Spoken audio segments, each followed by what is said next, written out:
Hello my Bionauts, and welcome to another instalment of Hazardous Thoughts. Now, I've gone over movies and I've gone over games and things like that at length, and they get some views, but they're not really what people are looking for. I got more of a reaction from my Corona video. Now, this tells me that this is what people are looking for. They want people to associate with, they want to know that they're not alone, they want to feel accepted within a world of non-acceptance. Now, what I mean by that is how people perceive others in their eyes. Now, that could either be beauty, which is like perfectionism, seeing a chiseled form on a male, muscular, in other words,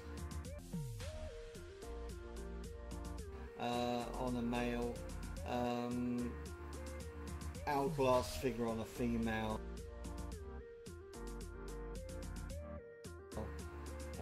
perfect breasts,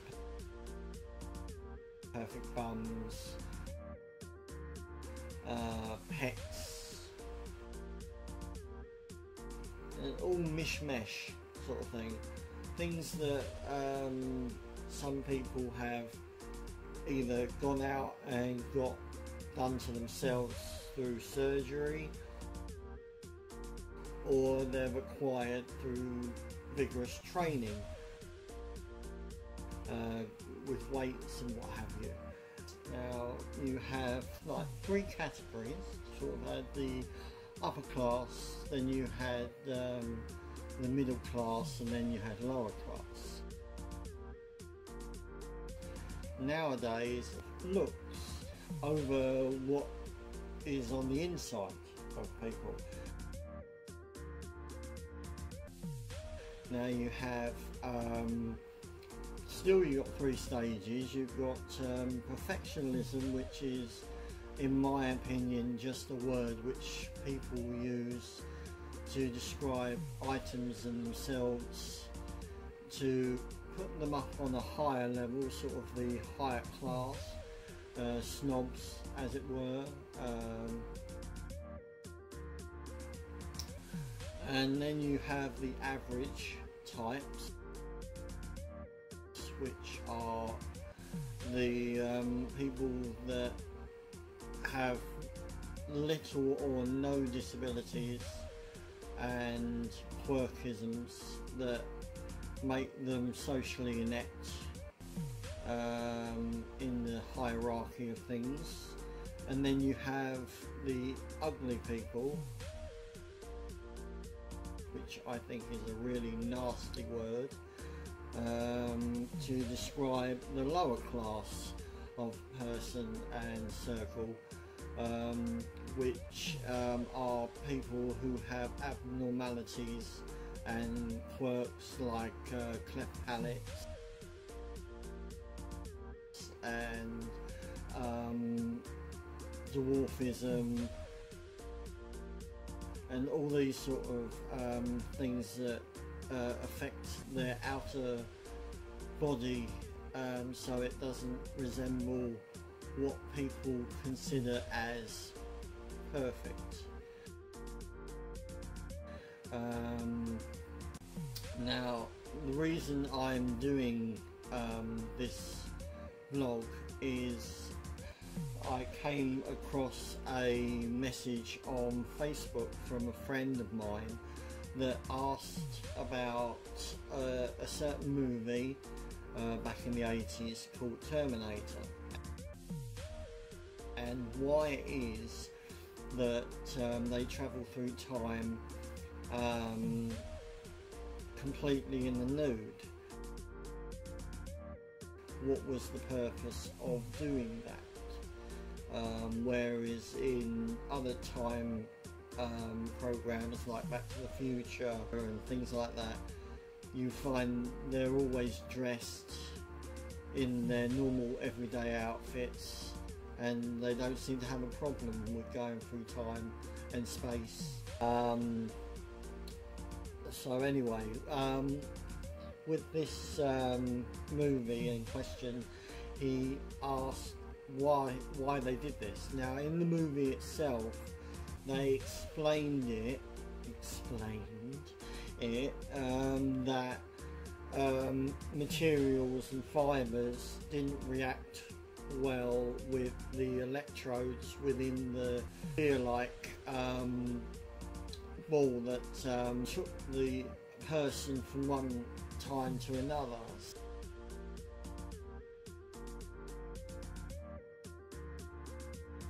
It only worked with synthetic skin over metal because it would have a bad effect on the metal as well. So therefore they put synthetic skin over the metals to protect it from the electrodes, and that's the reason why they had to be nude. And then one thing that I noticed with this movie is that every time that they seem to go to, they always seem to find that one person with the same size clothing to fit perfectly on them. They never seem to come across a dwarf or someone of small stature and try and get the clothing on and it's like really tight. I think they did that once in one of the Terminators. They actually tried to be funny, and he came across one person that had an outfit which was a little bit smaller than him, and he had to change into someone else's clothing. But again, I'm going on too much about the actual movie itself. Yeah, so with this, with the nudity, my thoughts on this is that the only reason they did that was to appeal to a more wider demographic. So with this, because most women, I'm not saying all women, preferred a male a certain way.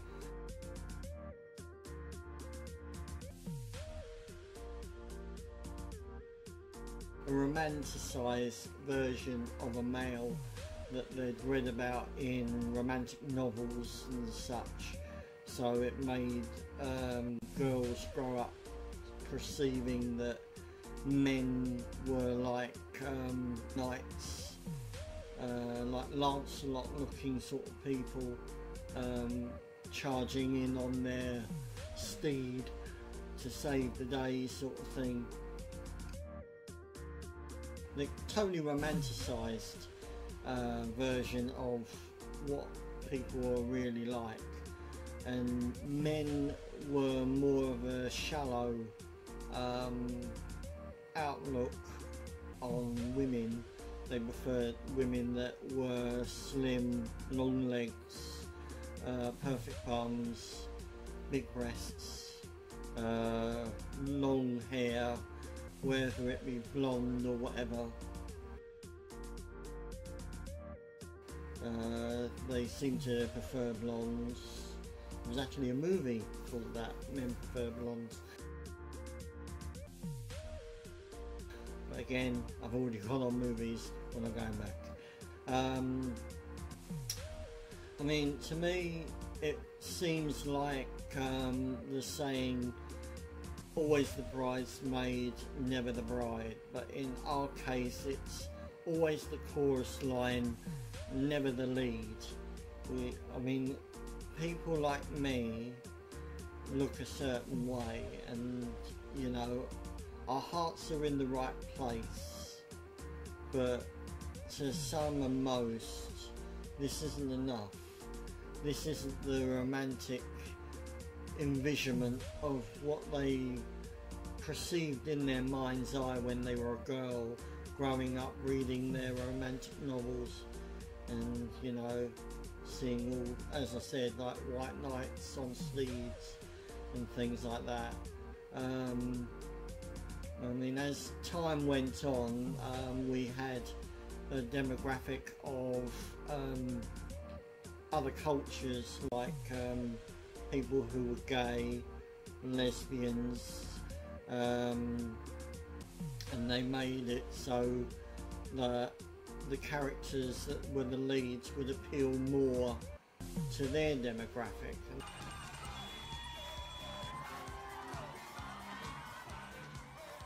Take off your clothes. Patience, honey.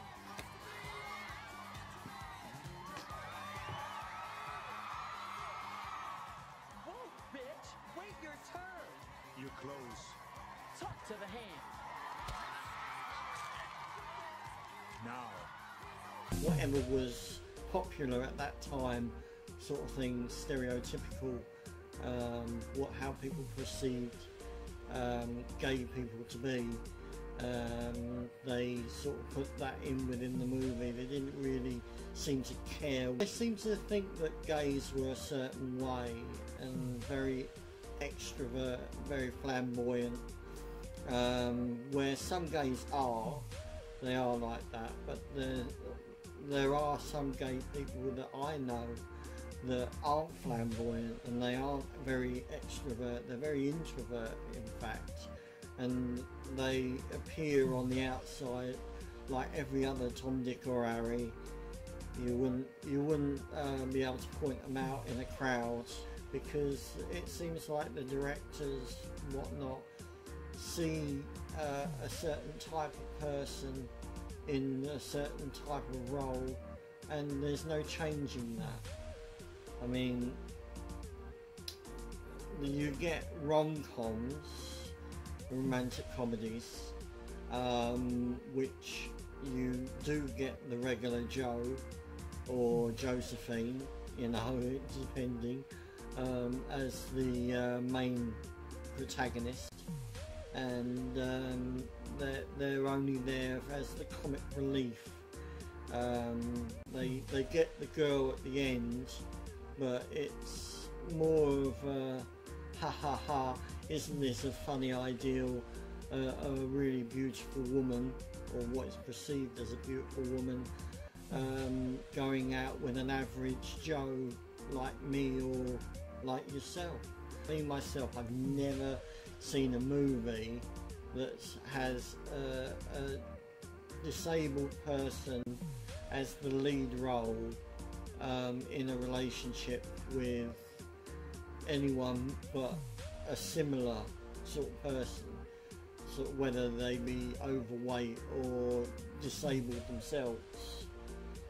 You know, they never have it like either way, having the character going out with a more attractive person, or what is perceived as attractive.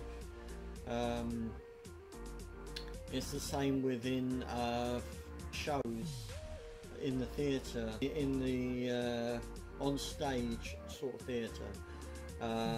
You always have the background people, and you always get the good looking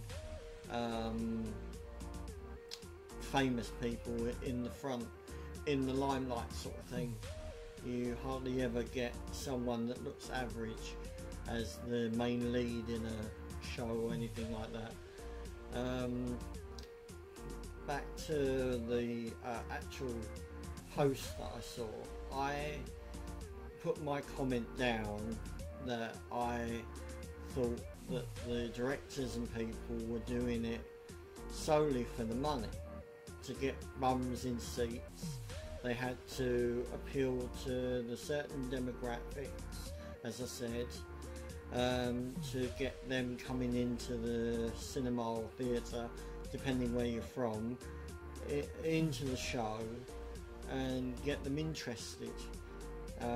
Now, they are tasteful when they do the nude scenes within a movie, that they have the pretty people shown from above or for a male, and blocked off at the shoulders for a female, or undercovers. so you're not shown too much, so it's not pornographic movie, because it's a big difference between a mainstream movie and a pornographic movie is you see more flesh. You either get the sweet people, kind-natured, loving, nurturing people, and then you get the gold-digging, evil, twisted sort of people out there that use and abuse others for their own gain. It's sort of like, just because it's a gold coin doesn't mean that it's actually not silver underneath. It's sort of like been painted up to look gold and look all fine and beautiful, but underneath it has a different appearance, as it were. Whereas kind people are what you see is what you get. They're not a silver person trying to be gold, or a bronze person trying to be silver. They are exactly who they perceive to be. But in this day and age, unfortunately, we've got to a point in our lives where physical beauty has overridden inner beauty, as it were. You know what I mean?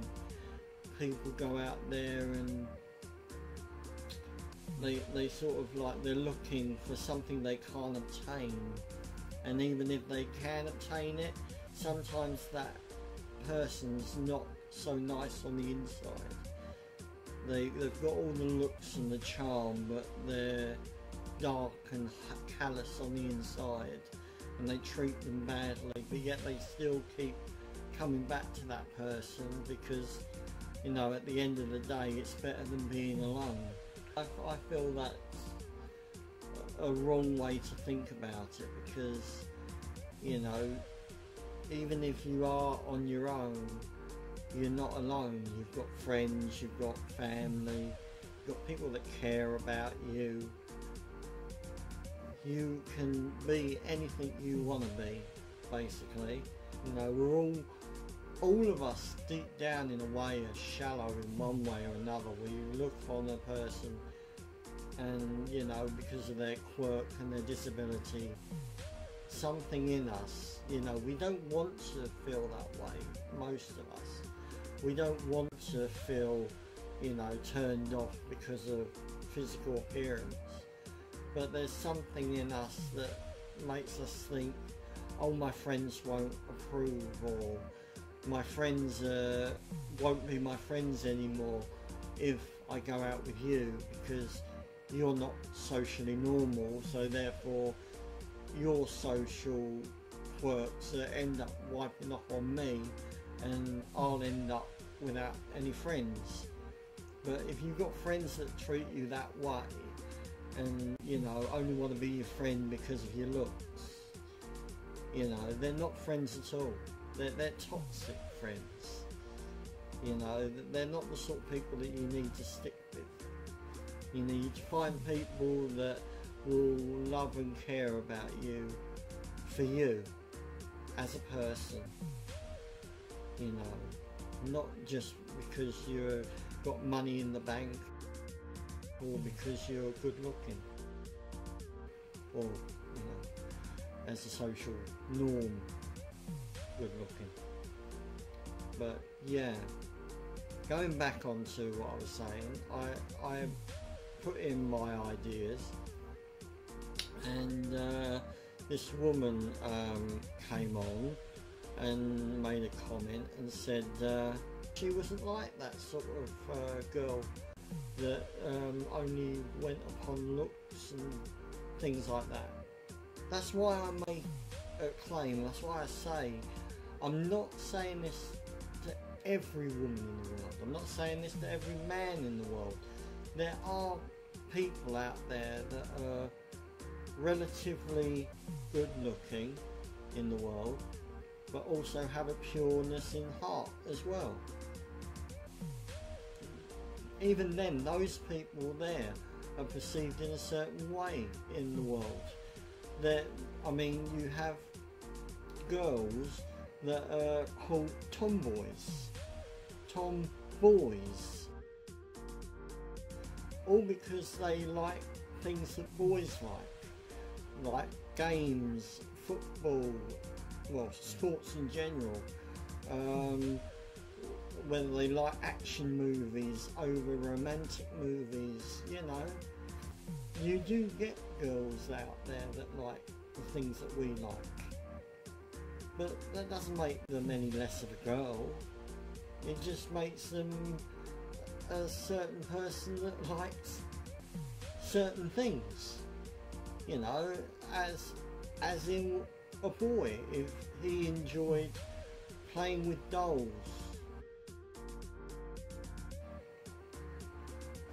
No comment.